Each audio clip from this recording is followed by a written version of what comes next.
मेरा नाम तपस्या है। अब मेरी उम्र 22 साल है, लेकिन जिस समय मेरे साथ वो हादसा हुआ था उस समय मेरी उम्र 16 साल थी। मैं एक ऐसी लड़की थी जो छोटी छोटी बातों को अपने दिमाग पर सवार कर लिया करती थी। अगर कोई मेरे साथ भेदभाव करता था तो वो मेरे दिल को लगता था। न जाने क्यों मैं अपने आप में ही बहुत चिड़चिड़ी हो गई थी। बचपन से ही मेरे माता पिता ने मेरे साथ बहुत भेदभाव किया था। उनके ऐसे व्यवहार ने मेरे दिल को चूर चूर कर दिया था। मैं अपने माता पिता से प्यार की तमन्ना रखती थी। मैं ही क्या, हर बच्चा यही चाहता है कि उसके माता पिता उसे खूब प्यार दें, उस पर खूब ध्यान दें, उसकी छोटी से छोटी ख्वाहिशों को पूरा किया जाए। मगर शायद मेरे माता पिता ऐसे नहीं थे। हम 3 बहनें थीं और हमारा एक ही भाई था।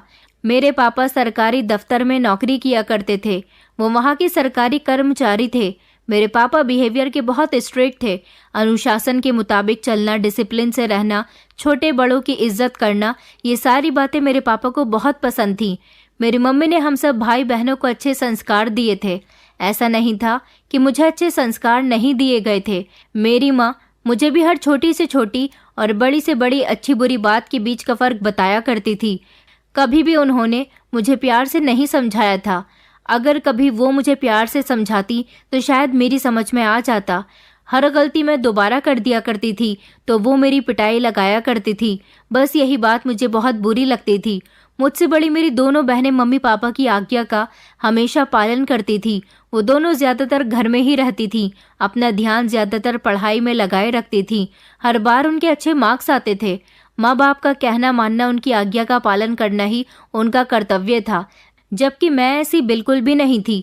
मुझे पढ़ाई करने का कोई शौक नहीं था, मगर मेरे माता पिता जबरदस्ती मुझे स्कूल भेजते थे। मैं चाहती थी कि मैं अपने बचपन को खुलकर जीऊं। मैं आज़ादी की जिंदगी गुजारने वाली लड़की थी।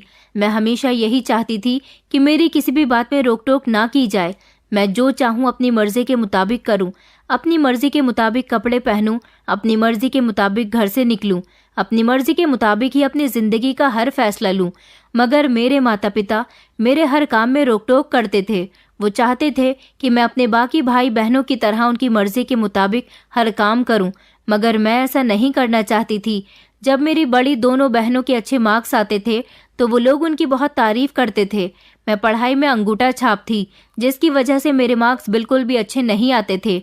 कुछ मैं पढ़ना नहीं चाहती थी और कुछ मेरे माता पिता ने मेरे बहन भाई की काबिलियत की तारीफें कर करके मेरा ध्यान पढ़ाई से हटा दिया था।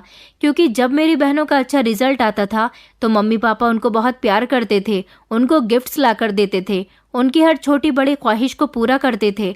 ऐसा इसीलिए था क्योंकि वो पढ़ाई में अच्छी थी और उनका हर तरह से कहना मानती थी। बड़ों का आदर करना भी वो लोग अच्छे से जानती थी। लेकिन अगर मुझसे कोई बदतमीजी से बात करता था तो मैं उसको पलटकर जवाब दे दिया करती थी।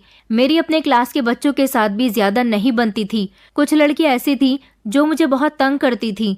मैं उनसे लड़ने के साथ साथ कई बार उनके साथ कोई ना कोई ऐसा हादसा कर देती थी जिस वजह से मेरी शिकायत मेरे घर तक पहुंच जाती थी। मेरे पेरेंट्स को फ़ोन करके मेरी शिकायत लगा दी जाती थी। हर महीने में 1 या 2 बार मेरे पेरेंट्स को स्कूल ज़रूर बुलाया जाता था और उनसे मेरी ढेर सारी शिकायतें की जाती थीं। एक बार तो मैंने अपने ही क्लास की एक लड़की के सर पर लकड़ी का डस्टर फेंक कर मार दिया था। वो लड़की कई बार मेरे क्लास बंक करने पर टीचर से मेरी शिकायत कर चुकी थी, जबकि वो खुद भी क्लास बंक करती थी। उसने मेरी शिकायत करके बहुत बड़ी गलती की थी। उसकी वजह से मुझे टीचर से बहुत डांट पड़ी थी। मैंने अपना बदला लेने के लिए उसके सर पर लकड़ी का डस्टर फेंक कर मार दिया तो उसके सर से ढेर सारा खून बहने लगा और इस पर उसके पेरेंट्स भी आ गए थे। उन्होंने स्कूल में आकर बहुत बुरा हंगामा किया था और फिर प्रिंसिपल ने मेरे पेरेंट्स को मेरी शिकायत करने के लिए बुलाया था। इस बार प्रिंसिपल ने फैसला कर लिया था कि वो मुझे स्कूल से निकाल कर ही रहेंगे, क्योंकि मेरी वजह से उनके स्कूल में काफ़ी सारे ऐसे हादसे हो चुके थे जिससे वो लोग बहुत डिस्टर्ब हो रहे थे। उस दिन जब मेरे पेरेंट्स स्कूल गए तो मुझे बहुत डांट पड़ी थी। मैं जब घर आई तो पापा ने मुझ पर भी हाथ उठाया था। पापा कहने लगे कि अगर उस लड़की को कुछ हो जाता तो शायद तुम जेल पहुंच सकती थी। पापा ने मम्मी से कहा था कि तुम्हारी ये बेटी किसी काबिल नहीं है। वो मेरे ही सामने मेरी दोनों बहनों की बहुत तारीफ कर रहे थे और मुझसे ये सब बिल्कुल भी बर्दाश्त नहीं था। मैं चाहती थी कि अगर मैं पढ़ाई नहीं करना चाहती तो मेरे साथ किसी भी तरह की कोई ज़बरदस्ती नहीं की जाए, मगर मेरे पेरेंट्स तो हाथ धोकर मेरे पीछे पड़ चुके थे। जिसकी वजह से मुझसे ऐसे हादसे हो जाते थे। फिलहाल वो केस तो जैसे तैसे निपट गया था। बड़ी मुश्किल से मैं हाई स्कूल तक पहुंची थी। 2 बार मैं फेल भी हो चुकी थी। मेरा मानना था कि अगर बच्चा किसी चीज़ में इंटरेस्टेड नहीं है तो उसे ज़बरदस्ती वही काम करने के लिए फोर्स ना किया जाए, क्योंकि कोई भी काम लगन और मेहनत के साथ होता है। मुझे ना तो इस पढ़ाई में कोई लगन थी और ना ही मैं पढ़ाई करने में कोई मेहनत करना चाहती थी। मेरा शौक सिर्फ यही था कि मैं अपनी ज़िंदगी को आज़ादी से जीऊँ। कभी कभी तो मेरी बहनें भी अपने आप पर बहुत घमंड करती थीं और मुझे नीचा दिखाने की कोशिश करती थीं। मैं उनकी सारी बातों को खामोशी से बर्दाश्त करती थी। स्कूल वाले मैटर के बाद मेरा स्कूल जाना तो बंद कर दिया गया था, मगर पापा ने घर पे ही ट्यूटर लगा दिया था। वो ट्यूटर बहुत सख्त थे। मैं इनसे ट्यूशन नहीं पढ़ना चाहती थी, लेकिन पापा ने कहा था कि अगर तुमने इनसे ट्यूशन नहीं पढ़ा तो तुम्हारा खाना पीना भी बंद कर दिया जाएगा। मैं अब क्या कर सकती थी, मुझे ट्यूशन ही पढ़ना था, क्योंकि स्कूल से तो मेरा नाम कट चुका था। ट्यूटर ने घर में आना शुरू कर दिया था। ट्यूटर बिहेवियर में बिल्कुल मेरे पापा की तरह थे। मुझे छोटी छोटी बात पर टोका करते थे। मैं बड़ी मुश्किल से उन्हें बर्दाश्त कर रही थी। मेरा बर्थडे आने वाला था और मेरी बर्थडे के 15 दिन बाद ही मेरी बड़ी बहन का बर्थडे था। मैंने मम्मी से कहा हुआ था कि आप लोग मेरे बर्थडे को अच्छी तरह से सेलिब्रेट करना। मम्मी कहती थी कि तुम इस काबिल ही नहीं हो कि तुम्हारे साथ कुछ अच्छा किया जाए। तुम्हारे पापा कभी भी तुम्हारी बर्थडे सेलिब्रेट करने के लिए राजी नहीं होंगे, क्योंकि तुम हमेशा अपने पापा को गुस्सा दिलाती रहती हो। तुम जानती हो कि तुम्हारे पापा तुम्हारी दोनों बहनों से और तुम्हारे भाई से कितना प्यार करते हैं, क्योंकि वो तीनों ही अपने मम्मी पापा का कहना मानते हैं, हमेशा पढ़ाई में सबसे आगे होते हैं। तुम्हारे पापा को तुमसे जितनी उम्मीदें हैं तुम उसके मुताबिक बिल्कुल जीरो हो। क्या तुमसे किसी अच्छे की उम्मीद लगाई जा सकती है? इसलिए तुम भी ये उम्मीद मत लगाओ कि तुम्हारा बर्थडे धूमधाम से सेलिब्रेट किया जाएगा। मैंने कहा मम्मी, लेकिन दीदी का बर्थडे के लिए तो पापा अभी से ही तैयारी शुरू कर रहे हैं। मम्मी कहने लगी, तो वो इस काबिल है कि तुम्हारे पापा जिससे खुश रहते हैं वो उसी के लिए सब कुछ करेंगे। मुझे मम्मी की इस बात पर बहुत गुस्सा आया था। जिस दिन मेरा बर्थडे था मुझे किसी ने विश भी नहीं किया था, जबकि 15 दिन बाद जब मेरी बड़ी बहन का बर्थडे आया तो पापा ने उसका बर्थडे खूब धूमधाम से मनाया था। बर्थडे में उसे मोबाइल और स्कूटी भी गिफ्ट की थी, जबकि मुझे तो किसी ने ढंग से विश तक नहीं किया था। ना ही उस दिन मेरी पसंद का खाना बनाया गया था। मुझे उस दिन अपनी जिंदगी सबसे बुरी लग रही थी। मुझे ऐसा लगता था जैसे इस घर में मुझसे कोई प्यार ही नहीं करता। मुझे मेरे घर वाले जितना बुरा समझते थे, मैं ऐसी बिल्कुल भी नहीं थी। मैं अगर पढ़ाई लिखाई में परफेक्ट नहीं थी तो क्या हुआ? 16 साल की उम्र में मेरा दिमाग इतना तेज चलता था कि मैं बहुत अच्छी सिलाई करना जानती थी। मेरा शुरू से ही सपना था कि मैं एक बड़ी फैशन डिज़ाइनर बनूं। मेरे तैयार की गई ड्रेस को वैल्यू दी जाए, जिससे मेरा नाम हो, मैं खूब दौलत और शोहरत कमाऊं। मगर मेरे घर वाले कहते थे कि बिना पढ़े लिखे तुम कुछ नहीं कर सकती। ज़रूरी तो नहीं कि इंसान जब तक शिक्षा हासिल नहीं करता तब तक उसे कामयाबी नहीं मिलती। इस दुनिया में कुछ ऐसे भी लोग हैं जो अंगूठा छाप होते हुए भी कामयाबी की ऊंचाइयों को छू रहे हैं। मुझे इस घर में ना तो कोई प्यार करने वाला था और ना ही कोई सपोर्ट करने वाला था। मैं अपने घर में रहते अपने माता पिता का प्यार नहीं पा सकी थी। मैं देखती थी कि अगर मेरे पापा मार्केट से कुछ खाने को लेकर आते हैं तो वो मुझे नहीं दिया जाता, मेरे बाकी के 3 बहन भाइयों को दिया जाता है। मैं देखती थी कि मम्मी अगर रात को सबके लिए दूध ग्लास में लेकर आती हैं तो मेरे लिए दूध कप में लेकर आती थी। कहती थी कि वैसे भी तुम्हें जुबान चलाने के अलावा दूसरा कोई काम ही नहीं आता, तुम ज्यादा दूध पीकर क्या करोगी? तुम्हें थोड़ी ना अपने दिमाग को कहीं और इस्तेमाल करना है। अपने घर का ऐसा भेदभाव भरा माहौल देखकर मुझे इस घर में घुटन महसूस होती थी। जो ट्यूटर मुझे पढ़ाने के लिए आते थे वो बार बार मेरे पापा से मेरी शिकायत किया करते थे कि आपकी बेटी से कुछ भी नहीं आता, आखिर किस तरह से ये हाई स्कूल तक पहुंच गई। मुझे तो लगता है कि जरूर ये चीटिंग कर करके ही पास हुई होगी। उन्होंने पापा से मेरी बहुत सारी शिकायतें लगाई थी, क्योंकि उन्होंने जो मुझे याद करने के लिए दिया था ना तो मैंने याद किया था और ना ही मैं उनकी सिखाई गई बातों पर ध्यान दिया करती थी। उस दिन ट्यूटर तो मेरी शिकायत करके चले गए थे, मगर मेरी मम्मी और पापा ने मुझे इतना जलील किया था कि मैं अंदर ही अंदर घुट रही थी। मुझे अपनी जिंदगी से नफरत महसूस होने लगी थी। मैंने इस बात को अपने दिमाग पर सवार कर लिया था और अपने दिल से लगा लिया था। मुझे ना जाने क्यों अपनी मम्मी पापा बुरे लगने लगे थे। मुझे अपने पूरे परिवार से उस समय बहुत नफरत महसूस हो रही थी और मैं रोने लगी थी। मैंने रोते हुए उन लोगों से कहा था कि मैं आप लोगों की बेटी ही नहीं हूँ, तभी तो आप मेरे साथ ऐसा व्यवहार करते हो। मेरी इस बात पर पापा ने मेरे गाल पर एक जोरदार थप्पड़ मार दिया था और कहा था कि तुम जैसी बदतमीज लड़की कभी नहीं सुधर सकती। तुमसे बदतमीजी करने के अलावा कोई दूसरा काम ही नहीं आता। तुम्हारी वजह से हमें लोगों के सामने बहुत शर्मिंदा होना पड़ता है। न जाने बड़े होने के बाद तुमसे कोई शादी भी करेगा या नहीं। तुम ना जाने क्यों हमारे परिवार में पैदा हो गई हो। तुम्हारे तो जन्म के बाद ही हमें तुम्हारा गला दबाकर मार देना चाहिए था। अपने पापा की ऐसी बातों को मैंने इतनी बुरी तरह से दिल से लगा लिया था कि मैं पागलों जैसी हरकतें करने लगी थी और उस समय रोते रोते मैं घर से बाहर निकल आई थी। मेरे पापा को लगा था कि मैं पड़ोस वाले घर में जाकर बैठ जाऊंगी, मगर मैं पड़ोस वाले घर में नहीं आई थी, जबकि अपने सदमे को लेकर मैं अपनी मासी के घर जाने के लिए निकल आई थी। मुझे रास्तों के बारे में ज्यादा तो नहीं पता था, मगर जिस जगह उनका घर था मैं उस जगह को जानती थी। मैं अपने मासी के घर इसलिए जाना चाहती थी क्योंकि एक मासी ही ऐसी इंसान थी जो मुझे बहुत प्यार करती थी। जब वो हमारे घर पर आया करती थी तो मेरे मम्मी पापा को समझाती थी कि तपस्या से भी प्यार किया करो। अगर तपस्या पढ़ाई में आगे नहीं है तो क्या हुआ, वो बहुत समझदार है, उससे कितनी अच्छी सिलाई आती है, ये उसके अंदर टैलेंट है। आप लोगों को उसके इस टैलेंट को सराहना चाहिए। वो मेरी फीलिंग्स को अच्छी तरह से समझती थी, इसलिए मैं उनके पास जाना चाहती थी। मैं अपने घर से निकलकर रोड पर आ गई थी, लेकिन आने से पहले मैंने अपनी मम्मी के पर्स से 5,000 रुपये निकाल लिए थे।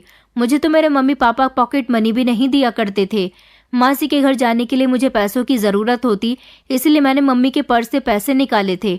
उस समय शाम के 6 बज चुके थे। दिन धीरे धीरे ढलने लगा था। मैं आज से पहले कभी भी इस समय पर अकेली घर से बाहर नहीं निकली थी। आज पहली बार ऐसा हुआ था कि मैं सड़कों पर टहल रही थी। मुझे कुछ भी करके अपनी मासी के घर जाना था। उनके घर जाने के लिए मुझे ऑटो करना था, क्योंकि उनका घर हमारे घर से आधे घंटे की दूरी पर था। मुझे कोई ऑटो नजर नहीं आ रहा था। मैं हाथ हिला हिलाकर ऑटो रोक रही थी, मगर कोई भी ऑटो नहीं रुक रहा था। मैंने अपने मामूली से कपड़े पहने हुए थे और मेरे हाथ में पैसों वाला पर्स था। इसके अलावा मेरे पास और कुछ भी नहीं था। मोबाइल मुझे किसी ने दिया नहीं था, इसलिए मुझसे कोई कांटेक्ट भी नहीं कर सकता था। मैंने सोच लिया था कि मासी के घर जाने के बाद मैं हमेशा हमेशा के लिए उन्हीं के पास रहूंगी, कभी वापस अपने घर नहीं आऊंगी। मैं काफ़ी देर तक चौराहे पर खड़ी रही थी, जब अचानक मुझे एक ऑटो आता हुआ नजर आया। मैंने जब ऑटो वाले भैया को आवाज़ लगाई तो वो मेरी आवाज़ लगाने पर रुक गए थे और मुझसे कहने लगे कि बताओ बेटा, कहाँ जाना है तुम्हें। ऑटो वाले की उम्र लगभग 30 साल होगी। शायद वो मुझे अकेला देखकर रुक गया था। मैंने उसे बताया कि मुझे हरदोई के नगर पालिका वाले रास्ते पर ही जाना है। वो ऑटो वाला मेरी बात सुनकर एक अजीब सी मुस्कुराहट अपने चेहरे पर सजाने लगा था। उसने मुझे अपने ऑटो में बैठने के लिए कहा। मैं उसके ऑटो में बैठ तो गई थी, बस मुझे इतना पता था कि मुझे वहां पहुंचने के बाद मुझे मासी को सब कुछ बता देना है। मैं ऑटो में बैठी हुई थी। मेरे अलावा ऑटो में कोई दूसरी सवारी नहीं थी। अपने माता पिता की इस तरह के भेदभाव ने मेरे दिमाग को आउट कर दिया था। मैं मेंटली डिस्टर्ब हो चुकी थी। मुझे अच्छे बुरे की समझ नहीं थी। बस जिस तरह से वक्त गुजर रहा था मैं गुजार रही थी। मैं ये भी नहीं जानती थी कि मैं अकेले इस समय घर से निकल तो आई हूँ, इसका मुझे कितना फ़ायदा होगा और कितना नुकसान होगा, मुझे कुछ भी नहीं पता था। बस मेरे दिमाग में तो यही था कि मुझे अपने पेरेंट्स से दूर होना है। मेरा दिमाग सोचने समझने के काबिल नहीं रहा था। मुझे अच्छी बुरी बात का अंदाज़ा नहीं हो रहा था। जिस समय से मेरे पापा ने मुझ पर हाथ उठाया था और मुझे खूब डांटा था, उल्टी सीधी बातें सुनाई थी, मैं उसी समय से पागलों जैसी हरकतें करने लगी थी। बस बार बार अपने मुंह से यही बात निकाल रही थी कि मैं इस घर में वापस कभी लौटकर नहीं आऊंगी। ये लोग मुझे प्यार नहीं करते, मुझे तो सिर्फ मेरी मासी प्यार करती है, मैं उनके पास ही रहूंगी। मैं ऑटो में भी यही सब बड़बड़ा रही थी जब वो ऑटो वाला मुझे फ्रंट पर लगे शीशे से देख रहा था। उसकी मुझ पर गंदी नज़र थी, लेकिन मैंने इस बात का अंदाज़ा ही नहीं लगाया कि वो मुझे किस नज़र से देख रहा है। मैं तो बस अपनी ही धुन में मगन थी। बस किसी भी तरह मुझे मासी के घर पहुंचना था। मैं ये भी नहीं जानती थी कि वो मुझे किस रास्ते पर लेकर चल रहा था। ये रास्ता ठीक भी था या नहीं, मुझे कुछ पता ही नहीं था। मैं जब भी हरदोई अपनी मासी के घर आती थी, अपने पूरे परिवार के साथ ही आती थी। आज पहली बार ऐसा हुआ था जब मैं अकेली घर से निकली थी। ऑटो चल रहा था। मुझे जब अपने पापा की कही हुई बातें याद आने लगती तो मैं रोना शुरू कर देती थी और बड़बड़ाने लग जाती थी। बस यही सब सोचते सोचते ऑटो में बैठे हुए मेरी आंख लग गई थी और मैं सो गई थी। न जाने वो ऑटो वाला मुझे कहाँ कहाँ लेकर गया। जब अचानक झटके से ऑटो रुका और मेरी नींद टूटी थी, मैंने ऑटो वाले से कहा कि भैया क्या हम लोग मासी के घर पहुंच गए? तो वो कहने लगा कि अभी तुम्हारी मासी का घर नहीं आया, अभी घर आने में थोड़ा समय लगेगा। मैंने कहा भैया क्या आपके पास पानी है? मुझे बहुत तेज प्यास लग रही है। तो वो कहने लगा कि हाँ हाँ बिल्कुल मेरे पास पानी है, रुको मैं तुम्हारे लिए अभी पानी लेकर आता हूँ। वो ऑटो वाला ना जाने कहाँ चला गया था। मैं सोच रही थी कि मैं जब अपनी फैमिली के साथ मासी के घर के लिए निकलती थी तो हम बहुत जल्दी पहुंच जाते थे, हमें ज़्यादा से ज़्यादा आधे घंटे का समय लगता था, लेकिन आज मुझे मासी के घर पहुंचने में कुछ ज़्यादा ही समय लग रहा है। मुझे ऑटो वाले का इंतज़ार करते हुए लगभग 20 मिनट गुजर गए थे। प्यास से मेरा गला सूख रहा था, बहुत तेज प्यास लग रही थी। पता नहीं ऑटो वाले भैया पानी कहाँ से लेने चले गए थे। मैं अभी यही सब कुछ सोच रही थी कि अचानक ऑटो वाला आ गया और उसने मुझे पानी की बोतल दी। मुझे इतनी तेज प्यास लग रही थी कि मैंने झट से पूरी बोतल मुंह से लगा ली और उसे खाली कर दिया था। मैंने कहा कि आपका बहुत बहुत शुक्रिया, आप बहुत अच्छे हो, मेरी प्यास बुझ गई है, लेकिन काफ़ी रात हो गई है, आप जल्दी से मुझे मेरी मासी के घर पहुंचा दो। मैं अपनी मासी के घर जाना चाहती हूँ, मैं बहुत थक गई हूँ ऑटो में बैठे बैठे।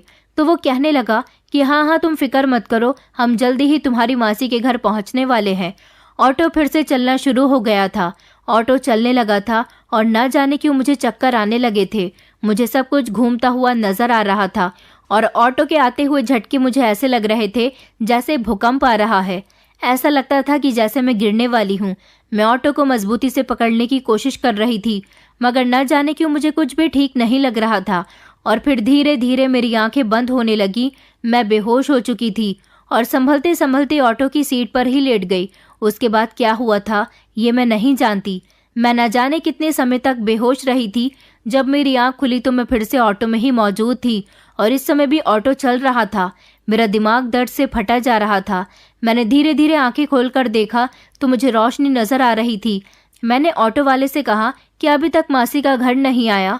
मेरी बात पर उसने मुझे पीछे पलटकर देखा था और कहने लगा कि बस तुम्हारी मासी का घर आ ही गया, मैं यहाँ से थोड़ी दूरी पर तुम्हें छोड़ दूंगा, तुम खुद अपनी मासी के घर चली जाना।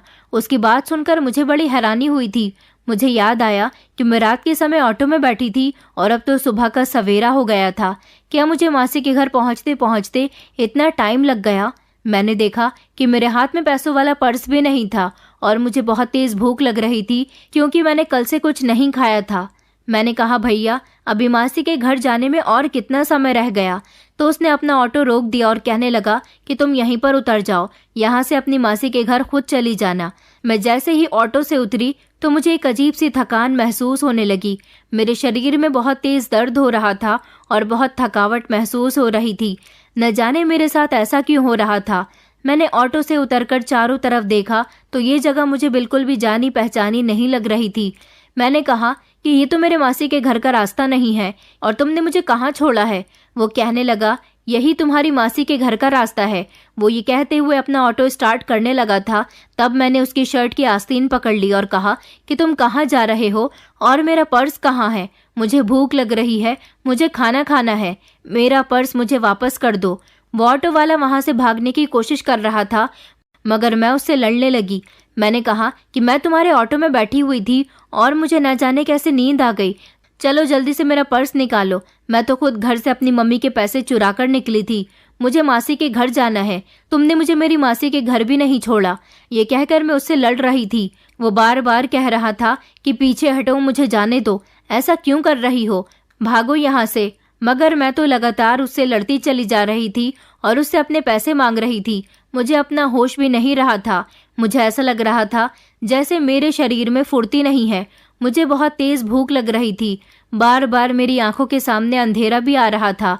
शोर शराबे की आवाज़ से एक आदमी आया था जिसने मुझसे आकर पूछा कि क्या बात हुई है बेटा, क्यों झगड़ा कर रही हो, क्यों इतनी जोर जोर से चिल्ला रही हो।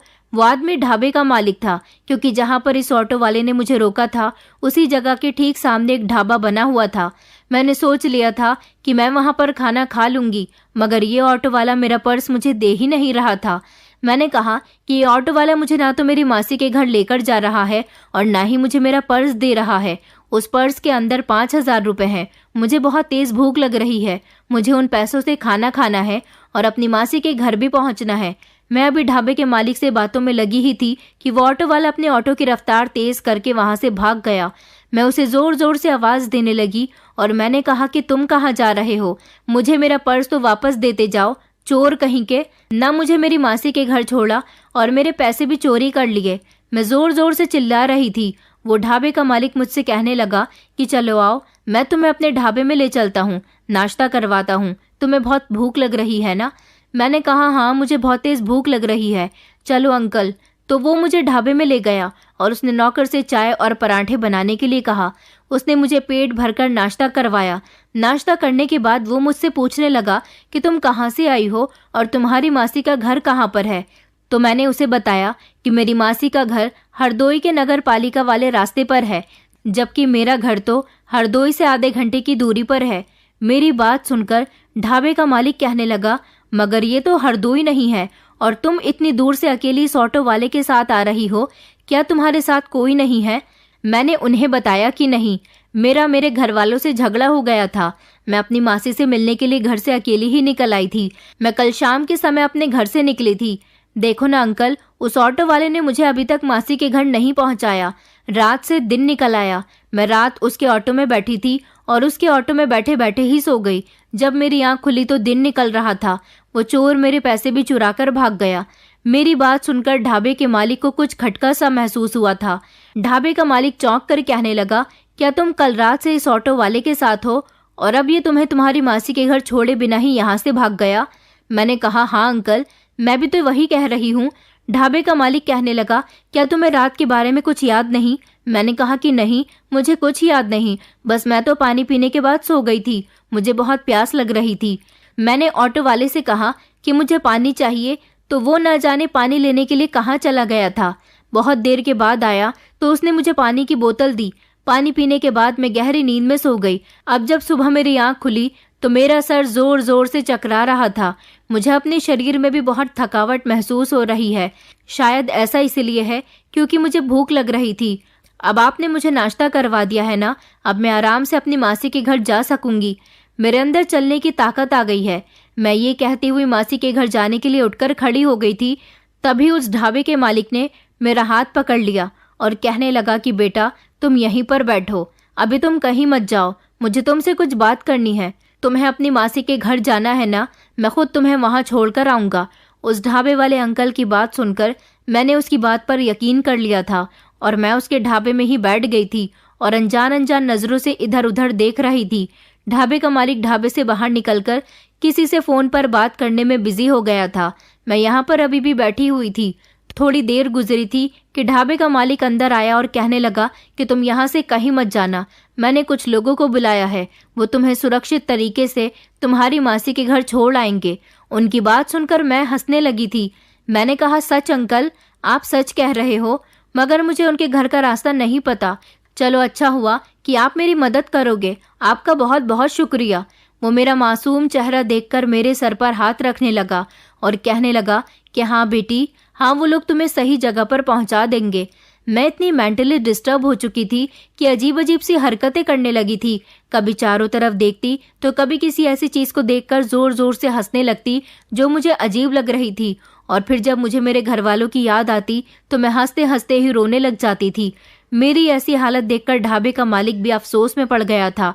कुछ समय बाद मैंने देखा कि एक बड़ी सी गाड़ी ढाबे के सामने आकर रुकी थी और उसमें से 2 पुलिस इंस्पेक्टर और एक महिला कांस्टेबल निकली थी। ढाबे का मालिक उनसे कुछ बात करने लगा और फिर वो ढाबे के अंदर आ गए थे। ढाबे के मालिक ने उन्हें बताया कि यही वो लड़की है जिसे अभी वो ऑटो वाला छोड़ कर गया। महिला पुलिस कांस्टेबल मेरे पास आई और मेरे कंधे पर हाथ रखकर कहने लगी कि तुम्हारा क्या नाम है, तुम कहाँ से आई हो? तो मैंने उसे अपना नाम और एड्रेस बता दिया था। फिर उन्होंने भी मुझसे पूछा था कि तुम किस तरह ऑटो में बैठी और तुम्हारे साथ ऑटो वाले ने क्या किया। जितना जितना मैंने ढाबे वाले अंकल को बताया था उतना ही सब कुछ मैंने पुलिस को भी बता दिया था। पुलिस से ढाबे वाले अंकल ने कहा कि सर, मुझे तो शक है कि उस ऑटो वाले ने इस लड़की के साथ जरूर कुछ किया है। ये लड़की बता रही है कि वो कल शाम लगभग 6 या 7 बजे के आसपास उसके ऑटो में बैठी थी और उसने कहा था कि वो उसे उसके रिश्तेदार के यहाँ छोड़ देगा। इस लड़की ने जो एड्रेस बताया है वो एड्रेस इसके घर से सिर्फ आधे घंटे की दूरी पर है। तो फिर वो ऑटो वाला इसे सारी रात कहाँ घुमाता रहा? और फिर ये लड़की बेहोश भी हुई थी, इसे अपने बारे में कुछ पता ही नहीं था। पुलिस वाले मुझसे तरह तरह के सवाल कर रहे थे। मैं उनके सवालों से डरने लगी थी। उन्होंने मुझसे जब मेरे पेरेंट्स के बारे में पूछा तो मैंने उनको बता दिया था कि मुझे अपने पेरेंट्स पसंद नहीं है। मैं उन्हीं लोगों से लड़कर अपनी मासी के यहाँ जा रही थी। ढाबे वाले अंकल कहने लगे कि सर, मुझे तो कुछ गड़बड़ लगती है, इस लड़की के साथ जरूर कुछ गलत हुआ है। एक पुलिस इंस्पेक्टर ने ढाबे वाले अंकल से कहा कि अगर तुम्हें उस ऑटो वाले को देखकर कुछ गड़बड़ लग रही थी तो तुमने उसे रोकने की कोशिश क्यों नहीं की? ढाबे वाले अंकल ने बताया कि मैं तो इस लड़की से पूछ रहा था कि तुम इस ऑटो वाले से क्यों झगड़ रही हो। तभी वो ऑटो वाला इससे अपना हाथ छुड़ाकर तेजी से ऑटो लेकर चला गया था। मैं खुद समझ नहीं पाया कि उसने ऐसा क्यों किया, और ये लड़की जहाँ जाना चाहती थी उसने उस पते पर भी इसे नहीं पहुंचाया। मैंने इस लड़की से सारी मालूमात की तो मुझे यही लगा कि जरूर वो कोई धोखेबाज था जो इसके साथ कुछ गलत करके गया। तभी तो मैंने आप लोगों को बुलाया है। ये एक अनजान लड़की है। मैं चाहता हूँ कि आप लोग इसे इसके सही पते पर पहुंचा दें। पुलिस इंस्पेक्टर ने कहा, हाँ, लेकिन इससे पहले हमें ये कंफर्म करना होगा कि क्या उस ऑटो वाले ने इसका फायदा तो नहीं उठाया। आखिर वो रात भर इसे कहाँ लेकर गया था? पुलिस वालों ने उनसे कहा कि क्या तुम्हें ऑटो वाले के ऑटो का नंबर याद है? ढाबे वाले अंकल ने कहा कि नहीं, जल्दबाजी की वजह से मैंने इस बात पर ध्यान ही नहीं दिया। उन्होंने कहा कि यहाँ पर आसपास कोई कैमरा लग रहा है। ढाबे वाले अंकल ने कहा कि यहाँ सामने ही बड़ी सी कोल्ड ड्रिंक एजेंसी है, वहां पर कैमरे लग रहे हैं। महिला कांस्टेबल मेरे साथ ही थी, जबकि दोनों पुलिस इंस्पेक्टर ढाबे वाले मालिक के साथ कैमरे की रिकॉर्डिंग चेक करने के लिए चले गए थे। वहां जाकर जब उन्होंने रिकॉर्डिंग निकाली तो उन्हें ऑटो वाले के ऑटो का नंबर पता चल गया था, और फिर इस तरह उन्होंने ऑटो वाले की तलाश शुरू कर दी थी और मुझे अस्पताल मेडिकल चेकअप की रिपोर्ट के लिए ले जाया गया था। मेरा मेडिकल चेकअप हुआ था, जिस रिपोर्ट में ये बात साबित हो गई थी कि मेरे साथ उस रात गलत किया गया था। पुलिस को सिर्फ उस ऑटो वाले पर शक था, लेकिन मेडिकल रिपोर्ट ये भी बता रही थी कि मेरे साथ गलत किसी एक इंसान ने नहीं बल्कि 2 लोगों ने किया था। ये 2 लोग कौन थे? ढाबे वाले अंकल ने तो सिर्फ ऑटो वाले को ही देखा था, तो फिर वो दूसरा इंसान कौन था? अब ये तो वो ऑटो वाला ही बता सकता था कि उसका दूसरा साथी कौन था जिसने मेरे साथ गलत काम किया था। मेरी मेडिकल रिपोर्ट से ये भी पता चल गया था कि मैं दिमागी तौर पर पागल होती जा रही हूँ और मुझे पानी में नशे की दवाई मिलाकर दी गई थी, जिससे मैं बेहोश हो गई थी। मेरे साथ इतना सब कुछ हो गया था, मगर अपनी हालत का मुझे कोई अंदाजा ही नहीं था। मैं तो अपनी ही धुन में मगन थी, बस जो मन करता वही कर रही थी, वही बड़बड़ा रही थी। जितना मैं अपने घर वालों से दूर होती जा रही थी, उतनी ही मेरी दिमागी हालत खराब होती जा रही थी। मेरी मेडिकल रिपोर्ट आने से पुलिस वाले और ज्यादा सावधान हो गए थे। उस ऑटो वालों की तलाश अभी भी जारी थी, जबकि वो मुझसे मेरे पेरेंट्स की इन्फॉर्मेशन भी ले रहे थे। उनको मेरे पेरेंट्स तक भी पहुंचना था। मैं अपने घर वालों के बारे में पुलिस को तो सब कुछ बता चुकी थी। मेरी मेंटली कंडीशन खराब होने की वजह से उन्होंने मुझे हॉस्पिटल में एडमिट करवा दिया था, जहां पर मेरा ट्रीटमेंट शुरू हो गया था। इस दौरान पुलिस अपना काम कर रही थी और फिर फाइनली पुलिस ने उस ऑटो वाले को पकड़ लिया था। उससे कहा था कि हम इस लड़की के बारे में सब कुछ सच सच बता दो, वरना हम अपने तरीके से भी तुमसे सारी सच्चाई उगलवा सकते हैं। ऑटो वाला पुलिस को कुछ भी बताने के लिए तैयार नहीं था, लेकिन जब पुलिस ने उस पर डंडे बरसाए तो उसने सब कुछ उगल दिया था। उसने अपने उस दूसरे साथी का भी नाम उगल दिया था जो उसके साथ मेरी इज्जत खराब करने में शामिल था। ऑटो वाले ने बताया कि जब मुझे ये लड़की अकेली मिली तो मैंने सोचा कि रात का समय हो रहा है। इस लड़की के आगे पीछे कोई मुझे नजर नहीं आया। ये पूरी तरह से अकेली थी। मैं इसका अच्छे से फायदा उठा सकता था। इसने मुझे जो एड्रेस बताया था उस एड्रेस पर मैं इसे लेकर जा ही रहा था, मगर फिर इसने मुझे बातों ही बातों में बताया कि इसे अपनी मासी के घर के रास्ते का पता नहीं है, ये सिर्फ एड्रेस जानती है। मैं इसे काफी देर तक तो अपनी ऑटो में बिठाकर इधर उधर घुमाता रहा। फिर जब इसने मुझसे पानी मांगा तो मैं जल्दी से उतरा और मैंने पानी की बोतल खरीदी और साथ ही साथ मेडिकल स्टोर से नशे की दवाइयां भी खरीद ली थी। वो नशे की दवाइयां मैंने पानी में मिलाकर इस लड़की को दे दी। मैं समझ चुका था कि इस लड़की की दिमागी हालत ठीक नहीं है, क्योंकि ये मेरे ऑटो में बैठकर बड़ी अजीब अजीब सी हरकतें कर रही थी।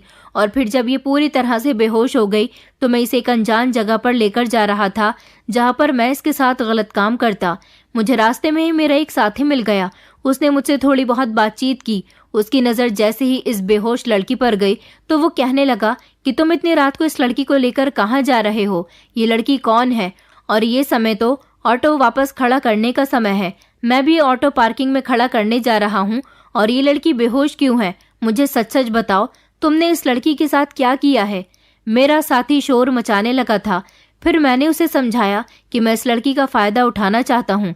ये लड़की अकेली है और इसे ठीक से यहाँ के रास्ते भी मालूम नहीं है। मेरा साथी खुश हो गया था। उसने कहा, अच्छा ठीक है, मैं ये बात किसी को नहीं बताऊंगा, लेकिन तुम्हारे साथ साथ मुझे भी इसका फायदा उठाना है। मैंने उसे भी अपने साथ आने के लिए कहा और फिर हम दूर एक होटल में चले गए थे। हमने एक रात के लिए होटल किराए पर लिया और हम इस लड़की को लेकर होटल के कमरे में चले गए। ये लड़की बेहोश थी। रात का समय था, इसलिए होटल वाले ने भी हमसे ज्यादा कोई सवाल जवाब नहीं किए। हम उसे कमरे में ले गए और फिर हम दोनों ने बारी बारी इसके साथ गलत काम किया। सारी रात हम दोनों ने इसी तरह से गुजार दी थी।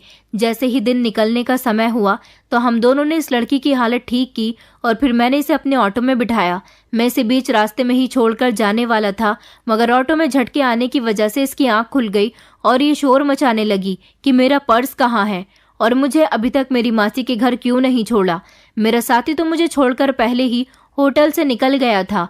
ये लड़की अपने साथ जो पर्स लेकर आई थी उसमें 5,000 रुपए थे। वो 5,000 रुपए भी हम दोनों ने बांट लिए और इस तरह ये लड़की जब ढाबे वाले से बातें करने में बिजी हुई तो मैं इससे अपना पीछा छुड़ाकर अपना ऑटो लेकर तेजी से वहां से फरार हो गया था ताकि किसी को मुझ पर शक न हो। ऑटो वाले ने अपना सारा जुर्म पुलिस के आगे कबूल कर दिया था।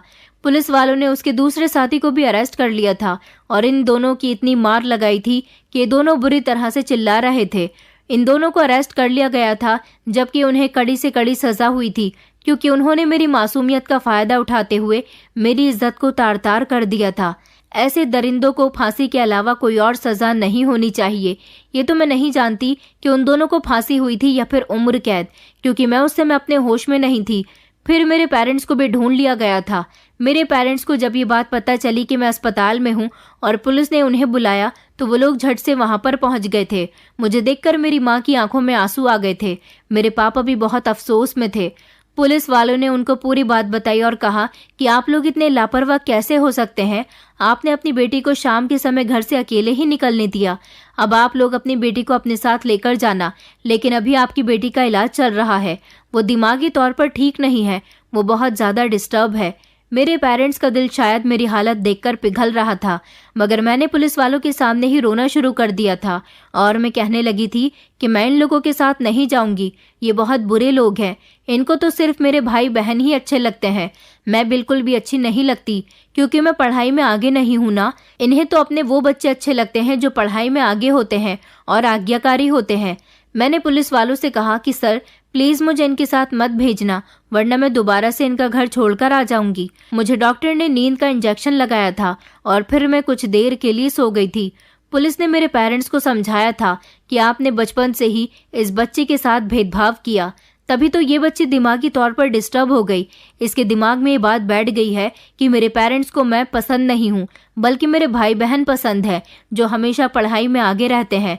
आपकी बेटी ने आपके इसी बिहेवियर की वजह से एक ऐसा गलत कदम उठा लिया जिससे उसको इतना बड़ा नुकसान पहुंचा।